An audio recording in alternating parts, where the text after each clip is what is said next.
Welcome back to The Explainer. Today, we're digging into a fantastic piece of research from the Elite Economic Forum, and we're setting the stage for a literally breathtaking story of survival. Picture this, high up in the treacherous mountains where the air is razor thin and the winds are absolutely brutal, just staying alive is a daily battle. But right there, in that extreme landscape, lives one of the most extraordinary animals on the planet, a magnificent wild goat rocking these massive spiraling horns that look like nature's own crown. But hey, this isn't just your standard nature documentary. We're actually talking about a wild story involving global economics, human survival, and sheer resilience. Okay, let's dive into this. Because at first glance, you're probably wondering, why on earth do the United Nations General Assembly officially dedicate May 24th as an international day for a mountain goat? It sounds incredibly niche, right? But the real mystery here is how this specific, seemingly isolated animal actually holds a major key to global macroeconomic stability, and honestly, our own survival. The Markhor represents the super fragile balance between humans and the natural world, and understanding its story is going to completely change how we look at wildlife conservation. So here's our roadmap for this explainer. First, we'll meet the mountain guardian. Second, we'll look at the brink of extinction. Third, we'll unpack the ecological domino effect. Fourth, we'll get into the economics of wildlife. And finally, number 5, a global call to action. All right, Section 1. Meet the mountain guardian, the magnificent wild goat with spiraling horns. So the Markhor is fearless, it's elegant, and it is incredibly rare. I mean, surviving in those freezing winds and that thin air, it requires an animal uniquely adapted to thrive where almost literally nothing else can. But what's really fascinating is the name itself.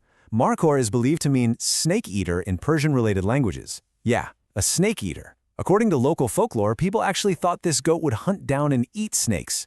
Because of that, it became this massive cultural symbol of courage and power.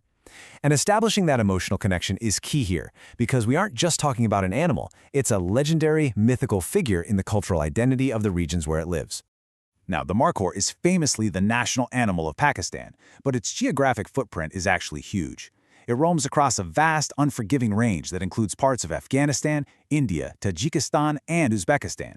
This massive regional presence really goes to show that the Markhor isn't just some localized fluke, it's a foundational pillar of the entire South and Central Asian mountain ecosystem.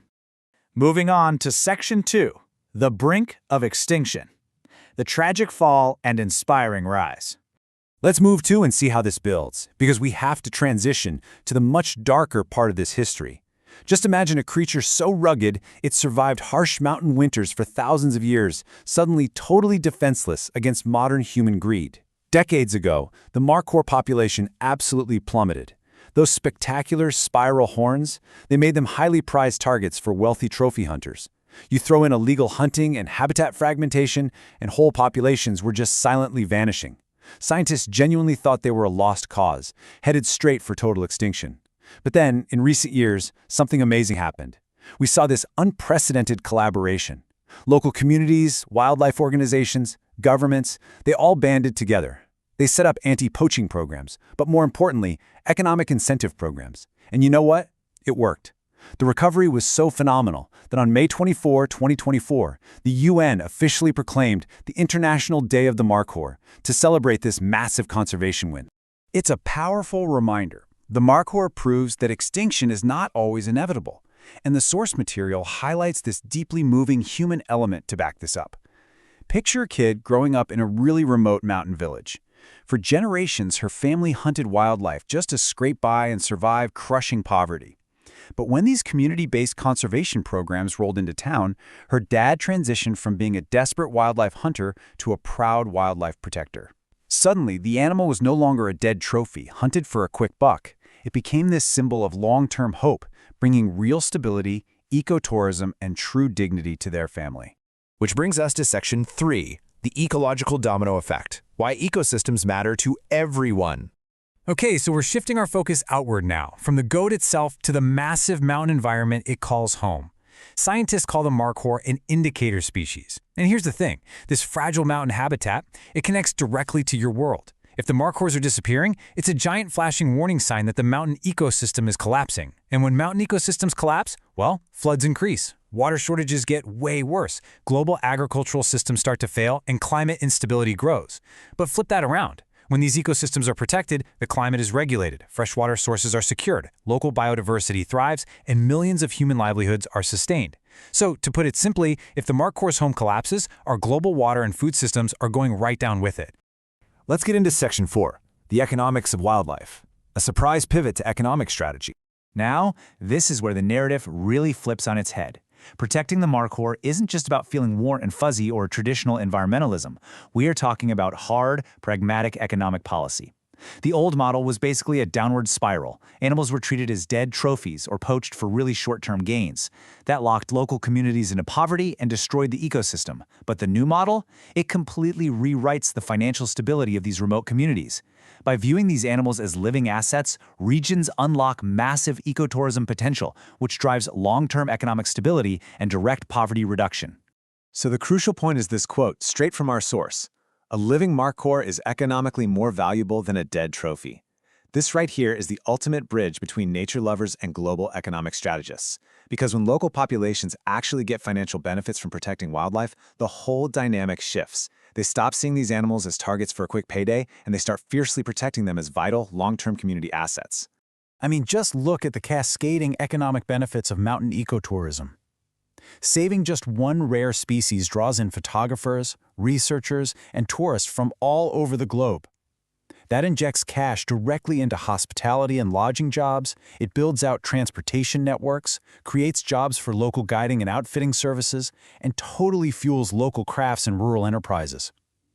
It literally pumps billions of dollars into vulnerable regions, dramatically reducing long-term financial risks for the governments involved, because at the end of the day, healthy ecosystems are absolutely a cornerstone of national economic security. And finally, Section 5, a global call to action, the blueprint for recovery. Let's zoom out to the macro level for a second. Yes, the Markhor survived, which is amazing, but thousands of other species are staring down extinction right now because of climate change, habitat destruction, and, frankly, human indifference. The battle is definitely far from over, and this brilliantly illustrates how everyday people can actually observe the International Day of the Markhor through 4 really actionable everyday choices. Number 1, spread awareness. Share these stories and teach others, because education literally changes societies. 2, support conservation organizations through donations or advocacy. 3, promote sustainable tourism by respecting habitats and supporting eco-friendly travel. And 4, reduce harm through small, daily choices, like conserving water and cutting down on waste. But you know, it obviously doesn't stop with just individuals. Our source from the Elite Economic Forum makes it emphatically clear that governments alone cannot save the planet either. Humanity has got to work together across every single level of society. Governments need to step up to strengthen laws and expand protected areas. Organizations have to fund research and cross-border cooperation. Schools need to be promoting environmental literacy. Businesses absolutely must adopt sustainable practices. And individuals, we need to learn, speak up, and act. It's a shared global blueprint. Which brings us to a really powerful realization. Recovery is possible, but only when people care enough to act. The Markhor isn't just some beautiful mountain goat. It is literally a living blueprint for global economic and environmental recovery. Its story proves that when communities, governments, and ordinary people choose action over silence, nature can and will bounce back. And if nature can recover, so can our economies, and so can our communities. So, I want to leave you with this provocative thought as we wrap up. Will future generations inherit living mountains filled with wildlife or silent landscapes emptied by human greed? That answer ultimately depends on us. Every species lost is a chapter of Earth's story erased forever. So think about the choices you make and how they ripple outward. If this explainer opened your mind or taught you something new today, please support the mission of the Elite Economic Forum. Like this, share it around, and drop a comment below letting us know, do you believe humanity is doing enough to protect our natural world? And don't forget to subscribe to Elite Economic Forum for more powerful economic insights and really meaningful conversations, because awareness creates action and action creates change. Thanks so much for hanging out with us, and we'll catch you in the next one.